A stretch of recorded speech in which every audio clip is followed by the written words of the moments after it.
really becoming just powerful change champions for our world, right? Like it just starts from there. So I talk a lot about that because serving others is kind of a key step to awakening joy. And how do you continually kind of practice that on a daily basis?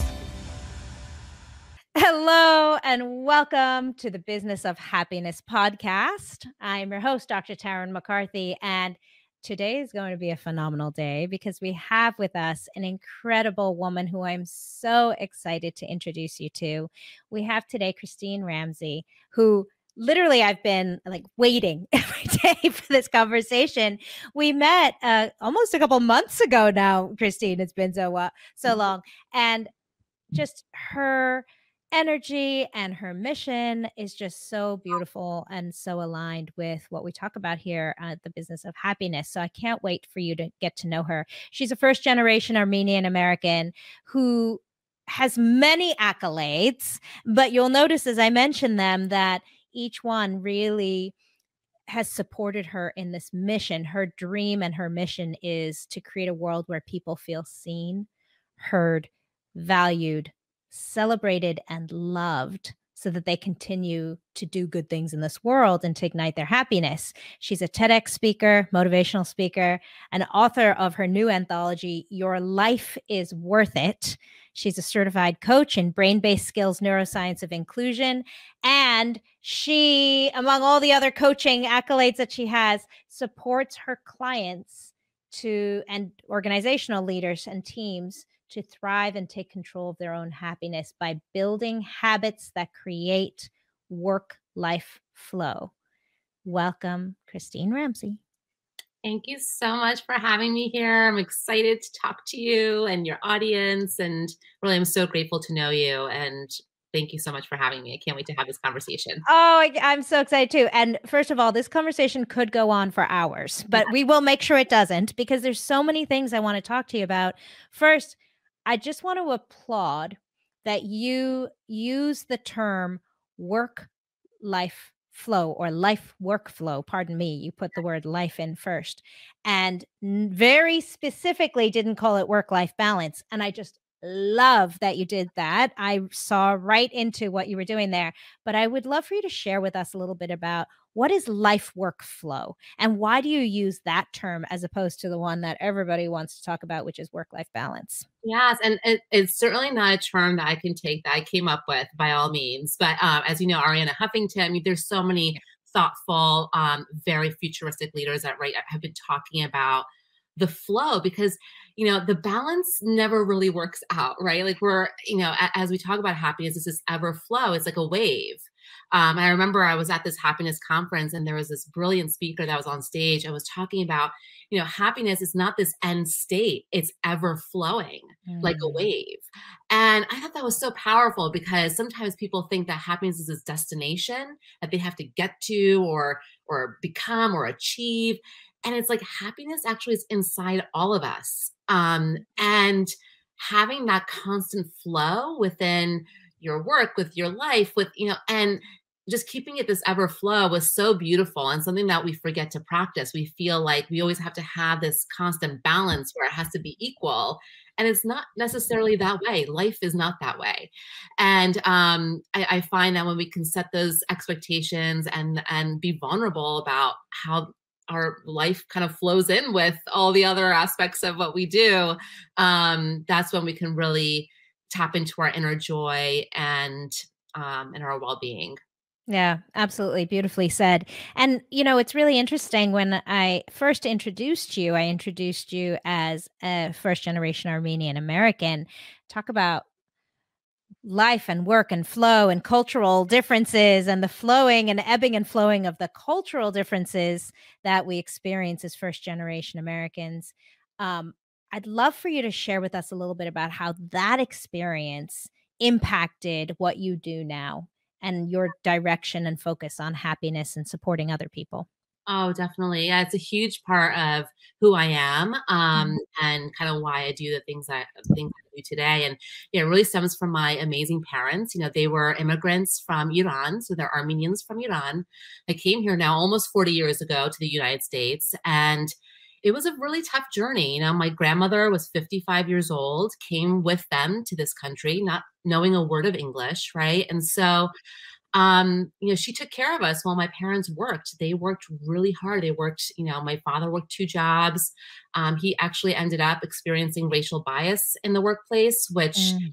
then left him to have some mental challenges that he actually ended up exiting the workplace, Mm. leaving my mom being the breadwinner of the 3 of us siblings. So it was, that whole experience of feeling like you belong, experiencing some of those stereotypes and bias and stigma that comes with being, different in a whole new country was such an awakening for me. And it really happened when my grandmother unfortunately passed away in 2019. She passed away on International Happiness Day. Oh, And the joy of that, though, was that my grandmother was such a sunshine in our life. Like, she experienced war. She lost her husband before coming to the U.S. Like, she imagined starting over at 55 in a whole place that you don't know the language and leaving everything behind. yeah. And she just always had this inner peace, like a smile on her face, like, oh, so much gratitude. And when she passed away, I was like, holy, so it was like an awakening of mine, because International Happiness Day is celebrated by the UN, as you know, like promoting happiness and well-being for all people. Mm. And what does that really mean? And so I said, this is a kind of like this legacy I got to continue of hers. Like, how do we really create these ripples of change where we're talking about ways to bring joy to people that are experiencing all different levels of, inequities and lack of belonging, and really coming together in love and understanding and acceptance. So that really kind of helped me bring to light the work that I do, is that core experience of my parents and my grandmother. And I have so much to learn from them. And I still continue to learn from them and from others who also have these incredible lived experiences that to this day I'm just always in awe of. And how can we learn from each other, serve each other, and uplift this world? Oh, what a beautiful story. I would have loved to have met your grandmother. What an incredible woman. You're I have a picture. I have a picture. Oh, do you please share it with us for those of you watching on YouTube? Oh, there she is. Her name was Alice. Mm. And so, we have these powerful stories of our, relatives Mm. or role models, right? Like, Mm. whether it's a family member or a friend or a colleague, whoever, we have these powerful role models in our lives that help drive our purpose, Yeah. I love that you have her in a sunflower frame. Such a happy frame to have her in. And it's such a great story to see and hear somebody who did go through so much and who was such an inspiration for acknowledging her own responsibility and her own happiness and how to find that even in a super challenging situation. Definitely. Yeah, yeah. Um, you know, Well, I'd love to know from you personally, Christine, did you ever have that challenge with happiness yourself? Or has this been like passed down through the generations of great optimism and great perspective? Or was there a moment for you where you really realized your own responsibility and your happiness? Yeah, no. So life is definitely a lot of roller coasters.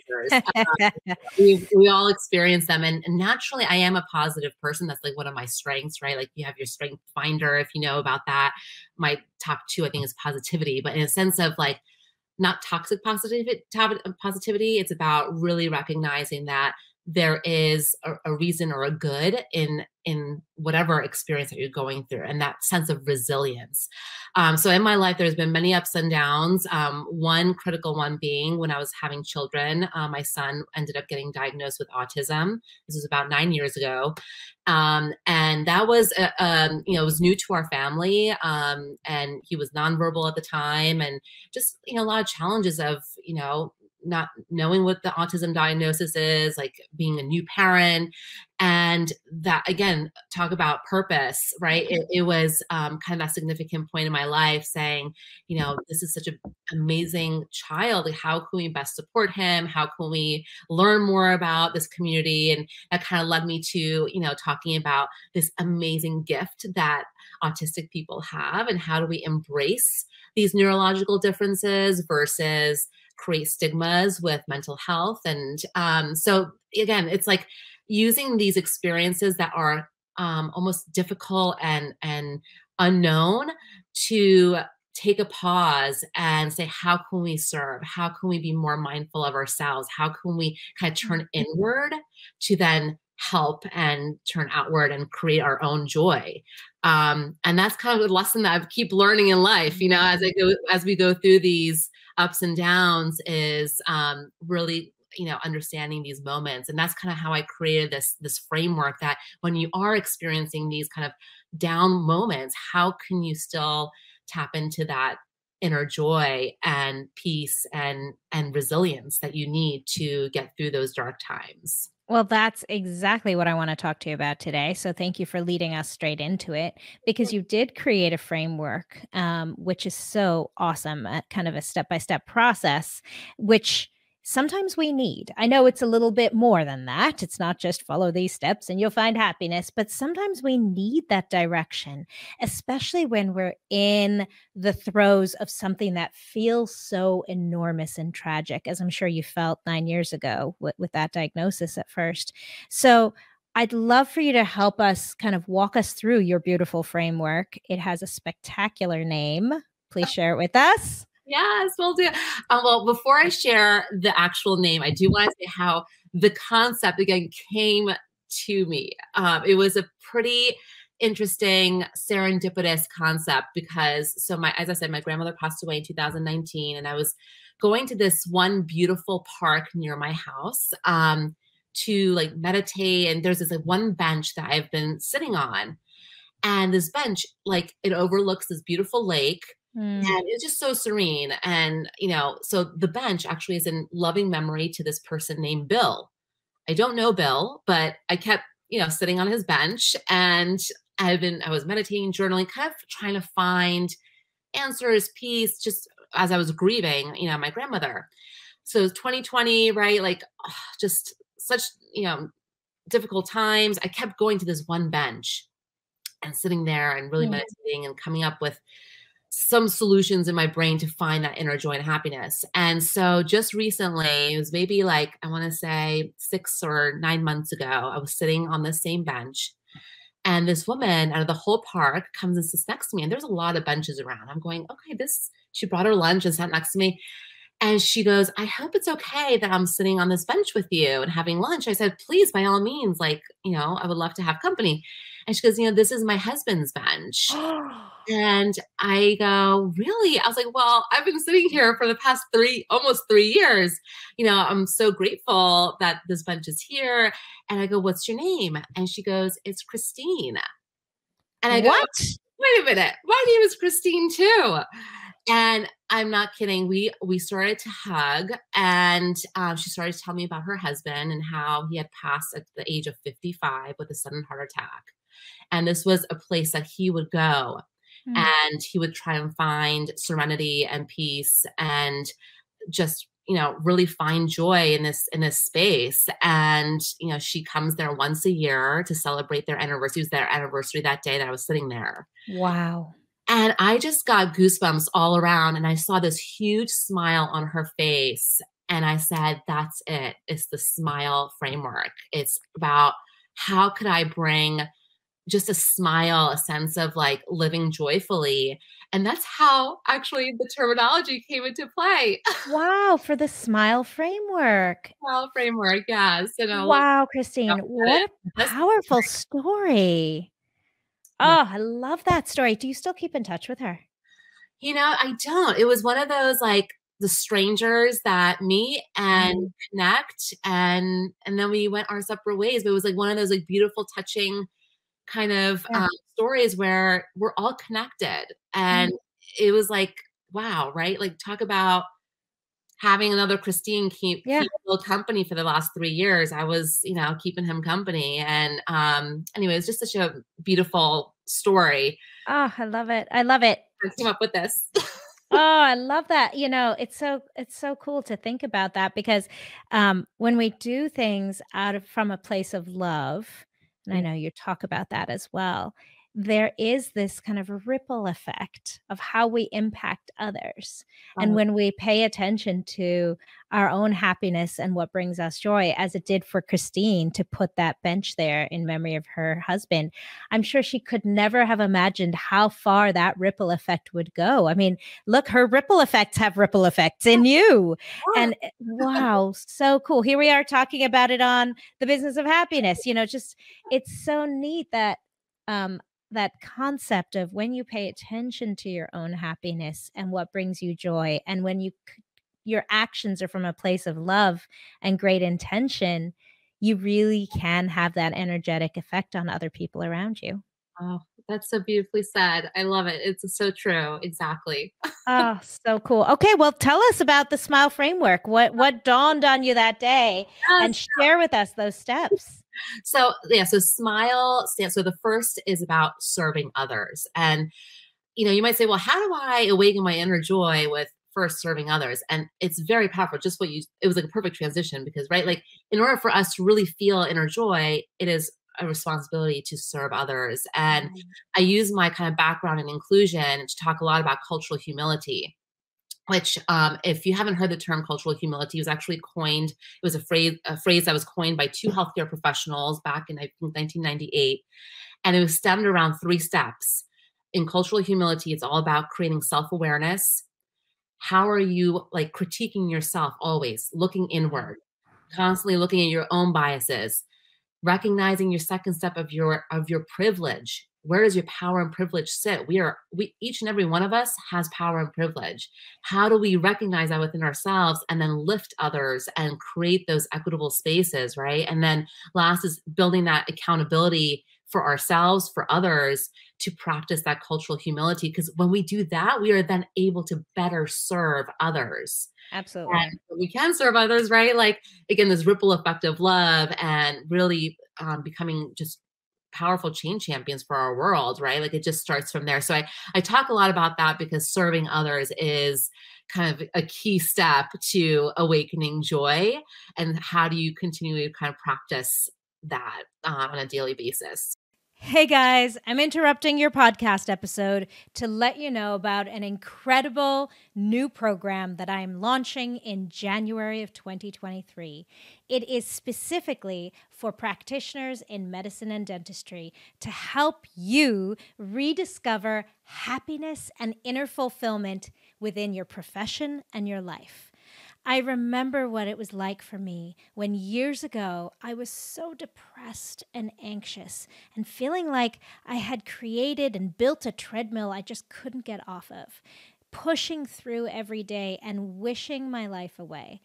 This program is the how of how to find happiness in your practice and in your life, because we know that when we feel good, that's when we can do good. Check out thebizofhappiness.com/radical happiness, or click the link in the show notes. I cannot wait to see you there. And what a difference that might have made in your father's life, your father's lived experience, if his coworkers had understood this term, cultural humility.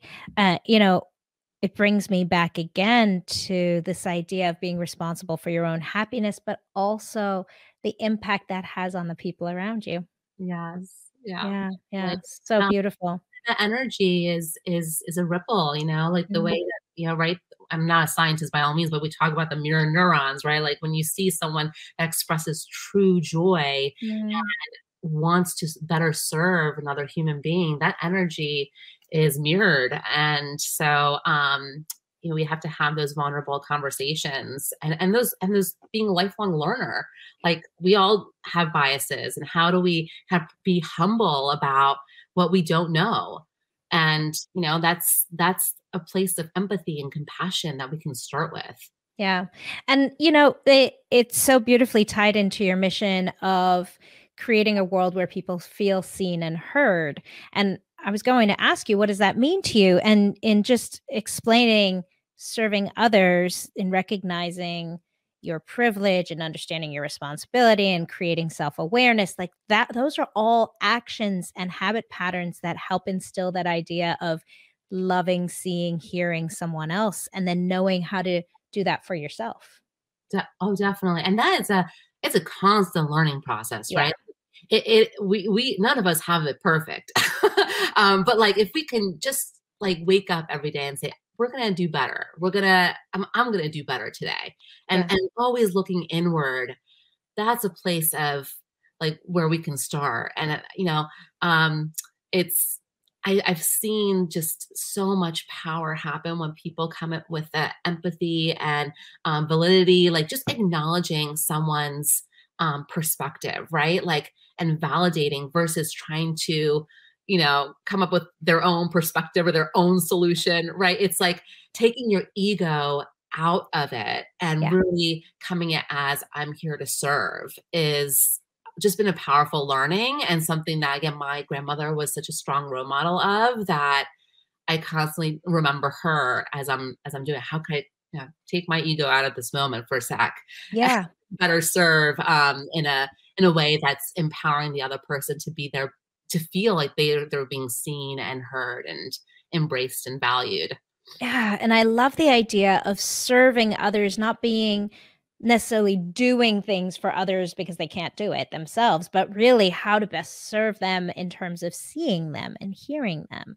I love that reframe of what service to others means, because I think we at first we think, well, that means I have to do more for everybody else, and it's not really from that vein. It's from an idea of seeing them and hearing them and understanding their perspective.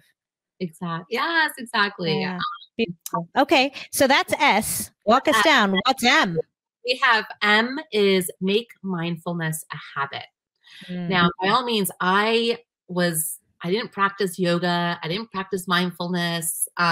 I just started back in 2019 again when my grandmother passed away. I was like, there's got to be something about this mindfulness talk that people are, raving about. So I started to do a lot more and research and the power of meditation and the breathing. Like for so long, I was this constant go, go, go person, check the box, achieving, like, and again, that inner joy, as much as you achieved, it wasn't fulfilling. And it was the power of being quiet and being present. And, just like in 2020, I remember there was this beautiful trail by my house. I've lived here for 15 years. I never knew it existed.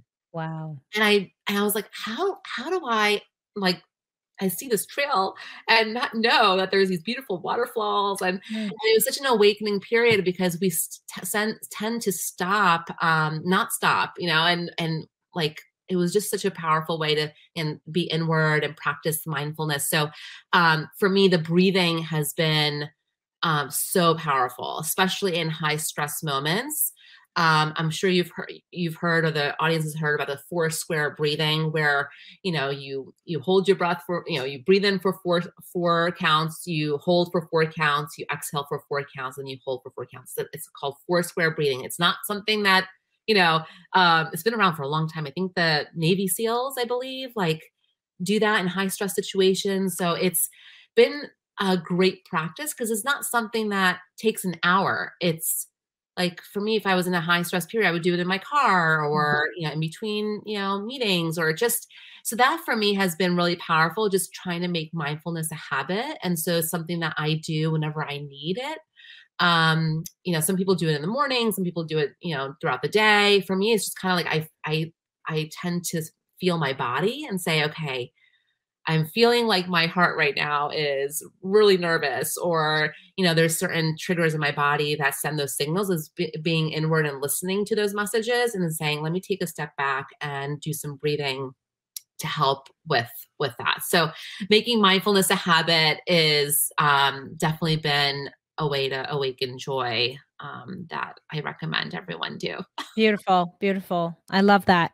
And the simplicity of the 4 square breathing as well helps you just dip your toe into that. So I Yeah, think a lot of people are intimidated by the idea of meditation and finding the time to do so or what to do. But I right. like that just focusing on your breath as the first step to finding that mindfulness. Right. Yeah. Most, and again, like I'm constantly learning myself. And for me, it was again something short, something simple I can do. And then you can gradually get more, you can get better. And so now like I've hold more accounts. Like, I've got my favorite kind of meditation practices, but that took like, a couple of years for me to get into. So I say, if you're scared of it, it's okay. Try the 4 square breathing Yeah. first, the first step. And then there's some great apps as you know, right? There's Calm, there's, all these different apps that you can kind of look into, and different meditation practices that you can research. Awesome. Okay. So take us to the next letter, I. I is intentionally choose happiness. Oh, Yes. ta-da. Yes. And there's so much power to this, right? Because again, like I said, it's you have a choice every day, no matter what your circumstance is. And it's not about, again, toxic positivity where I'm trying to hide or I'm trying to make things small, but it's in a sense that, there is something said to waking up every day Mm. and saying, I have a choice. I have a choice to really tap into my own happiness. And what does that mean? It could be, getting more sleep, like, picking up a healthy choice of food, right? Or, just drinking water, getting back to nature. Like there's just so many things that you yourself can do, and have that control over your own happiness. Which I think sometimes people forget. They think it's a destination, like, oh, I got to get to this, or I got to achieve this, or I got to have this fancy car, fancy house to achieve happiness. And it's like, happiness is right there, is right within you. And it's, really reminding yourself that on a daily basis, that it's right there in front of you. Yes, I love that. I think also the idea of it's not up to someone else or events outside of your control, your happiness. We don't have to leave it up to happenstance. Like if all the things line up just right, then I'll be happy. But we get to choose it with intention every day. I love that. Feels super empowering. Oh, 100%. Yeah. It Yeah. was. And I remember just my parents, like, again, they went through such dark periods, Mm, but mm, yet, like, they found such joy and gratitude in the mhm. simple things, right? Like, even just being able to, like, have togetherness as a family, like, just the power of, gratefulness too in that moment. There's so much beauty in that, and it feels good to know that you have the capability to foster that yourself. Yeah, absolutely. Okay, so what does L stand for? Is I think this is my favorite because it's about loving yourself and others. Yes. And so oftentimes our inner critic comes in. We all have it. We are human. Um, we all have these, stories in our brains that we make up. That's part of neuroscience, right? Like we all have these limiting beliefs, and it's the power of recognizing and loving yourself, self-love, self-compassion. And for me, that has been a true awakening, and seeing that through my son, because his difference is so incredibly powerful. It's a superpower that he has. And it starts with affirmations. Like I tell my kids every day, I'm like, what's your positive affirmation of the day? And just this morning, my son's like, I am smart, or my daughter was like, I'm capable of doing tough things. And I was like, yes, you are, and just having these moments of um, just recognition of that you are valued, you are loved, you are Mm. everything that you have is, powerful, and to really love yourself for who you are and own your authentic power is really great. I have a quick quote for your audience, because when I saw this, I was like, this is what loving yourself is about. So I'm going to share it. It's with Brene Brown. I'm not sure if you're a Brene Brown fan. Of course. She goes, true belonging is a spiritual practice of believing in and belonging to yourself so deeply that you can share your most authentic self with the world and find sacredness in both being a part of something and standing alone in the wilderness. True belonging doesn't require you to change who you are, it requires you to be who you are. Yes. And that is just so powerful, right? So for so Mm. long, we don't belong to ourselves because Yes. we think that, maybe we're different, or there's always some sort of story in our brains that tells us that we may not be enough, or we may our thinking or our difference is not accepted. And it's that power of truly belonging to yourself and loving yourself that can help you become who you are, and and continuing to learn from and be able to then love others in that same Yeah, and love yourself. yeah. Yeah. Oh, so beautiful. So beautiful. I also love that you've included it as a habit because it is something you need to practice because we can fall out of love with ourselves very easily when we don't practice, just like any relationship, cultivating the time to pay attention and to allow yourself, give yourself permission to love yourself is actually a muscle we've got to keep maintaining. Oh, 100%. There's Yeah. so many great practices, right? Like that people do. And I learn from people all day long. My favorites are again the positive affirmation setting. Mhm. That is where my go-to. Another one I've heard is setting boundaries, like really Mhm. understanding your healthy boundaries, what that means to you. But I was curious, like what's a practice that you do? Do you have a favorite one? Yeah, for specifically for loving myself, what helps is similarly a gratitude practice for myself at Oh, the end of the day. So kind of a celebration gratitude practice. oh, That's made a big difference in my finding self-love because that for me, Christine, was a challenge for many years. yeah. That really loving myself. I think so often we have guilt or shame that wraps up around our stories and around our narratives. And when I allowed, once again, very similar to what you're saying, when I allowed myself to see myself and celebrate myself. And of course, a big part of that for me is in compassion and forgiveness, giving yourself grace, which are all components of love. Yes, they are. Yeah. Love that. And it's so beautiful that you have incorporate that in your daily practice because it's how we can show up and how we can awaken our joy is that again going back to yourself and loving for who you are. Yeah. Yeah. And it's being a practice. Yes, Absolutely. Okay. So now we've come to the final letter, E. it's interesting because we just talked about gratitude and the last one is Oh, express gratitude. I love it. And really, it's again a simple practice, right? But it's so necessary. Mm, You can find even the smallest ways to find gratitude in your day mm, to day and make it a practice like you've done.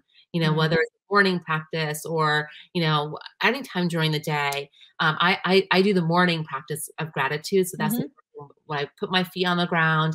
I take a deep breath and I say, thank you for giving me a beautiful day, and to me that way, like no matter what the day comes, having a knowing that, we're here and we're here to, move and make an impact, like that's already so much power to that. So it's anyway, so going back to that entire, I know they're broad topics, but I find that if we can start with each of these and remembering, right, serving others, making mindfulness a habit, intentionally choosing happiness, loving ourselves, loving others, and expressing gratitude, right, using that smile is a great way to continue to move through the world and awaken our joy and then be able to, give in the best ways. So, Yeah, and even the practice of smiling, we know from science that it releases dopamine and endorphins just when you actually activate those muscles.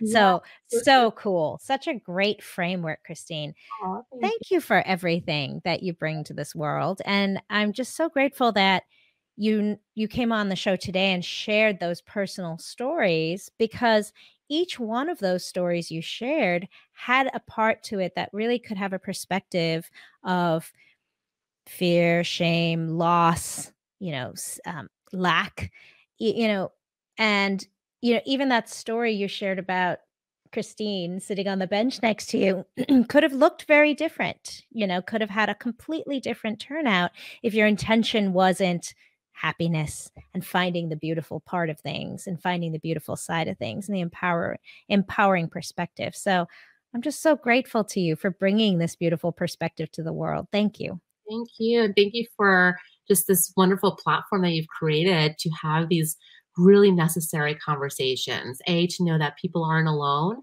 Yeah. We are here as human beings to uplift each other, to hear our stories, our perspectives, to, as you said, really make people feel seen and accepted, right? And it starts with like powerful change agents that have these platforms like yourself that can give voice to this topic. So I'm equally very grateful to know you and just to be part of your journey as well. Thank you. So, talking about being change agents, how can my audience find you and listen to your TED Talk and find you online? Where can we find you?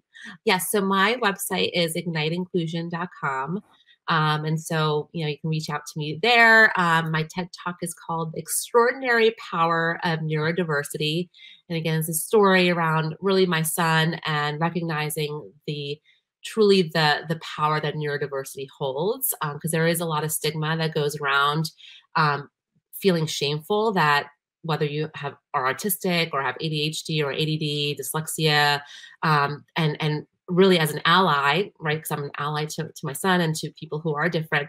It's about recognizing that you do have this powerful inner gift, this inner genius that you can awaken, and there's a responsibility there that allies can take to help empower that as well. So I hope, people also could take a look at the TED Talk. And of course, my email is igniteinclusion@gmail. So you can always reach out to me on there as well. Thank you. And before we leave, I would love to know, what is your definition of happiness, Christine, in this season of your life? What is your definition?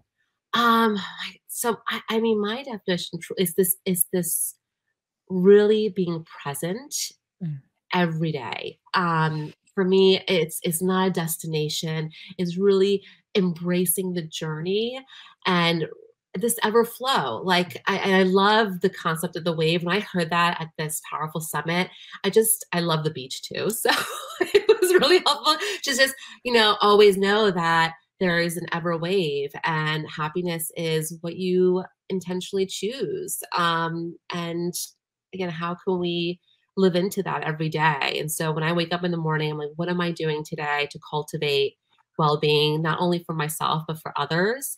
Because when we can be a light for ourselves, we're then transferring that light to others. And that ripple effect, right, is going to help change the world, especially in the pandemic that we're in around mental health and with all that's happening, with that. So I think it's a responsibility that we can all own and say, how can we today and every day be a light for ourselves and for others, is kind of how I define happiness. Love it. Beautiful. Thank you. Thank you so much for joining me here today, Christine. And thank you to all of you for joining us in this conversation. I know that you got great insight and some really cool tools to start incorporating habit practices in your life for happiness. And remember, when you feel good, that's when you can do good. Bye-bye.